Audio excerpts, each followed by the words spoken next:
সমস্ত ধরনের উপকরণ থাকা সত্ত্বেও কেন চালু হচ্ছে না ঊনকোটি জেলা হাসপাতালে আইসিইউ পরিষেবা? আইসিইউ পরিষেবাটা শুরু করতে আমাদের যেই সাপোর্টটা দরকার, যেমন ডক্টরস লাগবে একটু, তারপরে কিছু স্টাফ নার্স লাগবে, তারপর জিডিএস লাগবে। তো ডক্টর আর স্টাফ নার্সের জন্য আমরা রিকোয়েস্ট পাঠিয়েছিলাম ডিএইচএসকে। তো ওখান থেকে এখন পর্যন্ত কোনো রিভার্ট ব্যাক আসেনি আমাদের কাছে। কতজন ডাক্তার বা নার্স বা জিডিএস স্টাফ যে বললেন আপনি, মানে কতজন লাগতে পারে? দেখুন, একটা আইসিইউ সেট আপ যদি রান করতে হয়, প্রত্যেকটা শিফটে যদি একজন করে ডাক্তার লাগে ওখানে আমার, তো ওদেরকে ট্রেন্ড হতে হবে আইসিইউতে। তো সেরকম ট্রেন ডক্টর আমাদের মিনিমাম 3টা শিফটের জন্য তিনজন, আর একজন নাইট অফে যাবে। তো 5জন ডাক্তার লাগার কথা।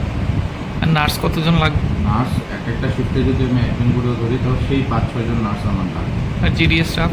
ডিডিএটা সেই 5-6জন। আমরা শুনতে পারলাম যে আপনাদের যে অক্সিজেন প্ল্যান্টটা রয়েছে সেটাও এখন বন্ধ, সেই বিষয়ে কি বলবেন? এটা আগের বছর এটা অ্যানুয়াল মেনটেন্যান্স শেষ হয়ে গেছে, তারপরে আমরা এমডিএনএচএমকে জানাই। তো এমডিএনএচএম আমাদের ডিস্ট্রিক্ট সহ বাকি সব ডিস্ট্রিক্ট ইনক্লুড করে একটা টেন্ডার করেছে, যেটা টেন্ডারটা অলরেডি অ্যাপ্রুভ হয়ে গেছে, কাজ চলছে। আজকে ওরা ওরা মেনটেন্যান্স করে গেছে।